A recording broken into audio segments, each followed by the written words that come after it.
Since his appearance in 2011, Thor has gone from being an Avenger and a king to a gladiator and a guardian of the galaxy.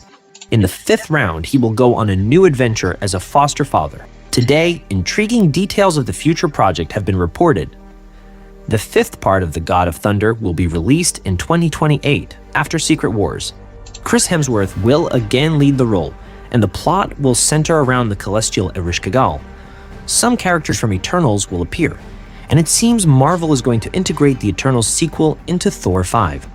Marvel has always been famous for its creativity and willingness to experiment, attracting viewers worldwide with innovative plots and bright characters. However, recently the studio has faced large reputational and financial losses. Many projects of the fourth phase turned out to be failures. The same Eternals collected only $400 million, so producers decided to cancel the sequel of the film due to financial difficulties and changes in strategy. Now, Disney is focused on guaranteed hits and famous characters, such as Deadpool and Wolverine. The problem is that the sequel was canceled, and storylines remained unresolved. The finale of The Eternals hinted at a larger cosmic conflict involving Ereshkigal, Star Fox, and Celestials. The sequel could have explored moral dilemmas when the Eternals liberate their kind facing the judgment of their creators. Considering fresh insiders, it's obvious that these Chekhov's guns will fire in the fifth Thor. The film offers a unique opportunity to immerse viewers in the cosmic mythology of Marvel, from the origins of life in the universe to the machinations of godlike creatures. This could seriously expand the boundaries of the franchise. Thor's appearance, alongside Star Fox, the brother of Thanos, will allow the God of Thunder and viewers to learn more about the fate of Titan and introduce us to the backstory of the mad Titan Dodd. The presence of the Troll Pip will give us a combination of humor and space adventures like in Guardians of the Galaxy. This will also allow the authors of the fifth film to reveal the history of the feud between Asgard and the creators of the Eternals. In the comics, the young Thor once sought to control Mjolnir, coming close to prehistoric people with superpowers. He united them into a team of the Avengers of the Stone Age to protect Earth from threats like the Celestials. When the Earth was threatened by Fallen, one of the Dark Celestials, the authors can also reveal the connection between Odin's power. In addition, the return of Ereshkigal allows the authors to reveal its influence on the development of not only Asgard, but also the entire universe. For example, since the creation of the galaxy, an intergalactic law named after Ereshkigal was born. However, over time, it was rarely observed. When Drax tried to lure Ronan to a certain place to take revenge, he offered to fight in a fair duel in accordance with the law of Ereshkigal, but Ronan was not satisfied and directly stated that the Ereshkigal law was outdated. Also, don't forget that the Devourer of Worlds will appear in Fantastic Four. The character is closely associated with the Eternals in comics, as he fought with them and ate their eggs inside planets.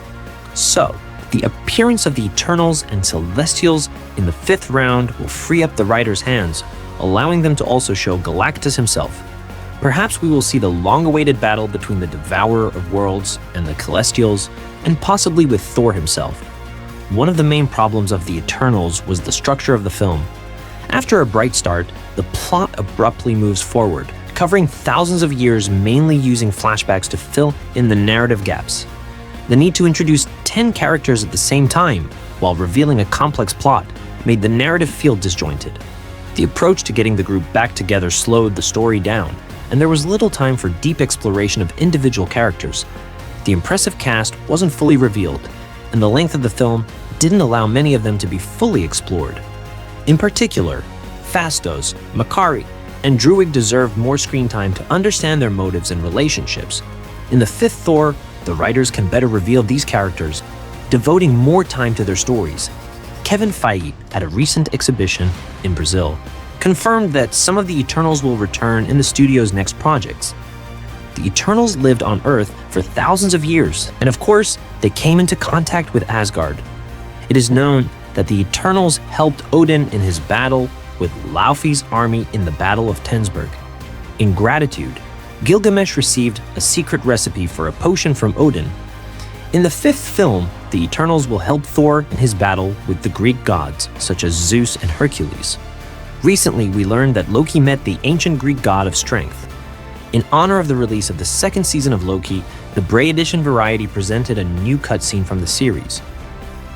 In it, Loki, along with his friend Mobius, played by Wilson, remembers how many people said that he is a problem. Loki mentions the inhabitants of Asgard and names two characters from the comics who have not yet appeared in the cinematic universe. Amora, also known as the Enchantress, and the Absorbing Man, who started out as a boxer, Carl Creel. At the very end, Loki remembers Hercules, who appeared in the post-credits scene of the fourth Thor. Hercules is another big guy, says Loki. Mobius, I was a big problem for him. The reasons for this scene being removed from the second season remain unknown, but the writers definitely need to bring Hercules back in the fifth Thor and introduce the Enchantress to the audience. The Enchantress is one of the most spectacular and dangerous villains of Thor from the comics. She is perhaps the most powerful sorceress in the history of Asgard, a terrible warrior of Odin and a rival of Thor and Jane Foster. Although Amora was mostly depicted as a villain, she sided with Thor several times, usually for the good of Asgard, and even fell in love with him for a short time. It's an interesting story that could be told in the fifth Thor, especially after the death of Jane Foster. In the fifth Thor, we can expect a battle between the Sentry and the God of Thunder.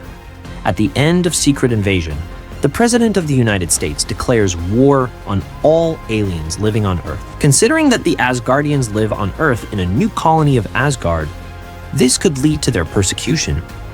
In the comics, Norman Osborn and many other characters attacked Asgard, which at the time was located in the United States. It was the Sentry who was the first to attack Thor's home, leading to a battle between two giants. However, it's unlikely that the authors will overload the film with the conflict of Asgard against the earthly elites. The eternal goals, Hercules, Zeus, and other gods from the City of Omnipotence already have enough material to create a fascinating and unforgettable project. This, by the way, will also untie the author's hands and allow them to shoot a sequel to the Eternals. If the Eternals are the goal of the sequel, the audience will like it. In the fifth round, there is a chance that the sequel to the Eternals will still be made. Marvel has successfully raised not the most popular franchises, so there is still hope for a sequel. Thanks for watching. Enjoyed the video? Hit that like button, drop a comment, and subscribe for more exciting content coming your way.